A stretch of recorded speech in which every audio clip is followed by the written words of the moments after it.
If you want to know whether or not you have enough money to buy an item after a markup, watch this video.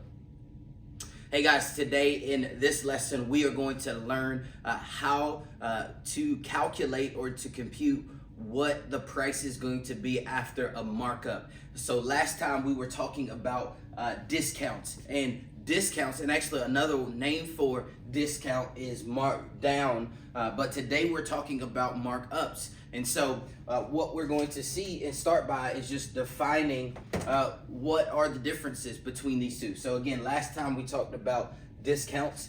Discounts is the percent that an item is decreased.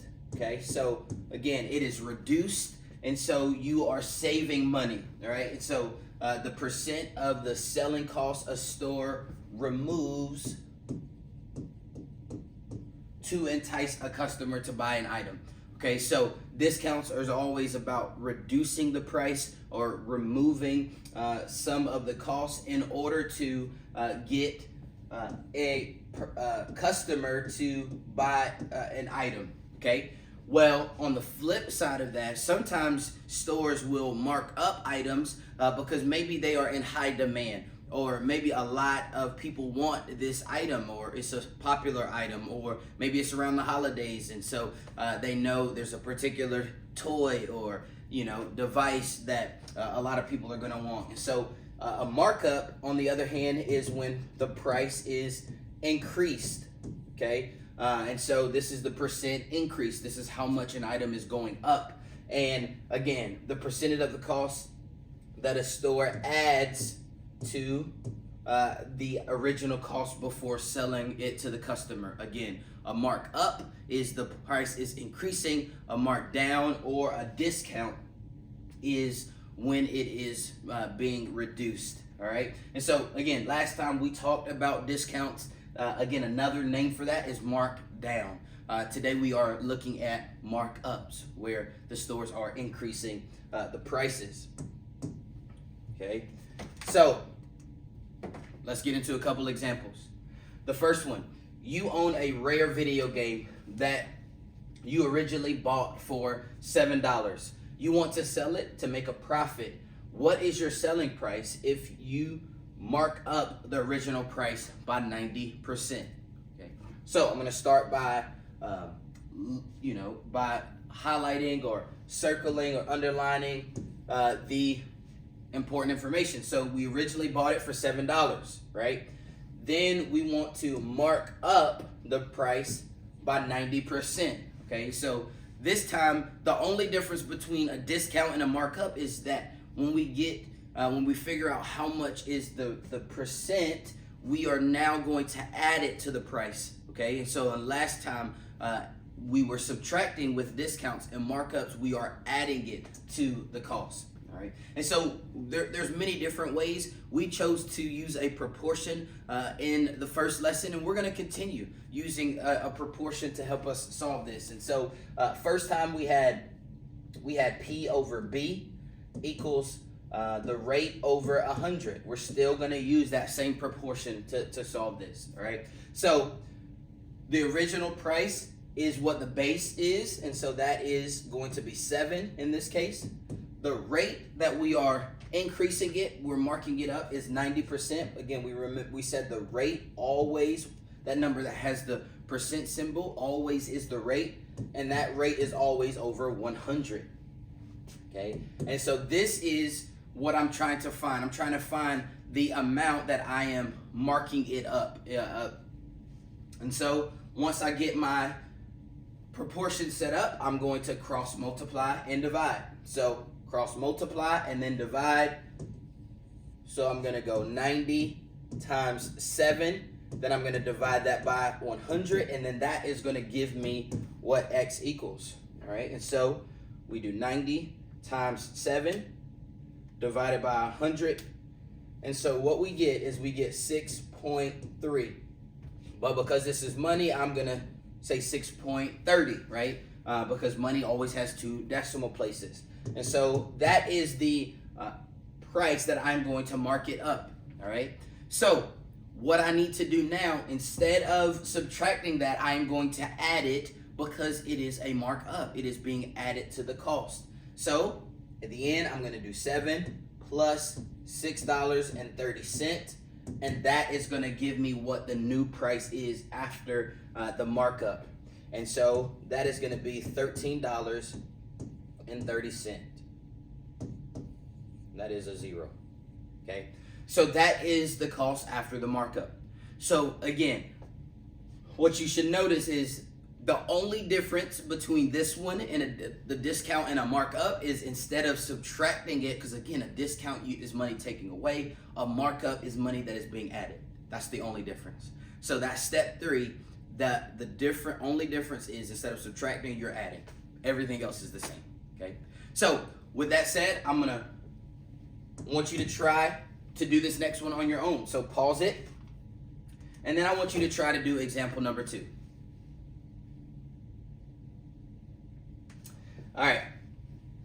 Your friend bought a new pair of shoes. He said the regular price was $70. Okay, that was the regular price. And then there was a 40% markup because it was Christmas time and they were in high demand. What is the sale price of the shoes? Okay, so I'm looking for the sale price of the shoes after the markup. So I am looking for the total here. Okay, I'm not looking just for the amount that it was marked up. I'm looking for the total. Okay, and so then I'm going to set up my proportion. Okay, the percent is 40%. Marked up. The original cost was $75, and I am looking for how much of it is going to be added to the price. How much of it is going to be marked up? So I'm going to cross multiply and then divide. I'm going to do 75 times 40. Divide that by 100, and that is going to give me what the portion marked up is. So 75 times 40, that's going to be 3,000, and then 3,000 divided by 100, and that's going to give me 30. So the price that it is increased or marked up is going to be $30. So to find the total, I am going to have to take that 75 and I'm going to have to add that 30 to it. And that is going to give me the price after the markup, which is $105. All right. Hey, if you have any questions as you're watching this, please stop it. Again, you can always rewind it, go back, look at it. If there's something that you didn't understand, again, I want you to understand that these steps are the same as in lesson 1. So the steps are the same. The only exception is instead of subtracting what you would do with a discount, you're adding it because it is being marked up. It is increasing. Okay.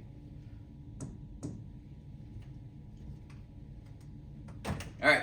Hey, I want you to pause it, and I want you to attempt to do question number 3 on your own before you watch me do it.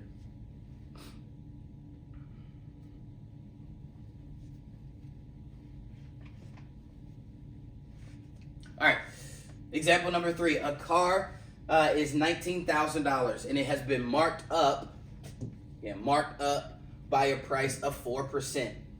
What is the new price of the car? Okay, new price of the car. We're talking about the new total of the car. Okay, so what is the new total of the car? So whenever I'm doing these, I always have to pay attention to what the question is asking me. Sometimes it might be asking for what's the discount, what's the markup, how much is it marked up, what is the price afterwards. So you really got to pay attention. Okay, the steps are going to be similar, but it will depend on the type of question. So you have to pay attention to the question that is being asked. Okay, so I'm going to set this up. Okay, the 4%, again, whatever has the percent sign, that is always the rate. Okay, so that's over 100. The base is the car, the original price of the car, which was $19,000. Okay. And then I am looking for the amount that is going to be marked up. So the percentage that it is marked up. Okay. So cross multiply, divide.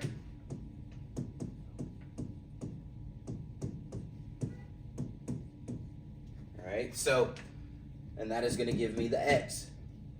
So we got 19,000 times 4, then divided by 100, and that's going to give me $760. And again, $760. Is that the answer? No, it is not the answer. It is not the, it would be the answer if it asked me how much was it marked up. It was marked up $760.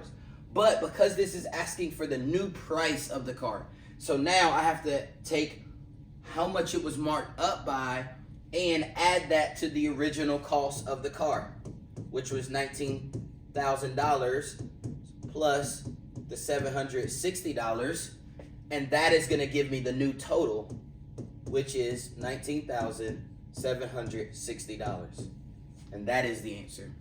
All right. So we got one more example in this series, and so if you have not paused the video, I want to encourage you to do so. Again, this is only going to help you the most if you can attempt to do it yourself. So pause it and try to answer the next question on your own, and then if you can't, then you watch the video or you watch it to figure out what the correct answer is. All right, but again, this is most helpful when you have attempted to do it yourself.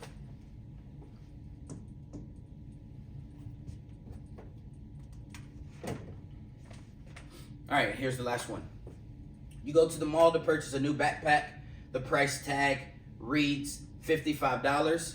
Okay, so the price tag is $55. You will also use a 20% coupon.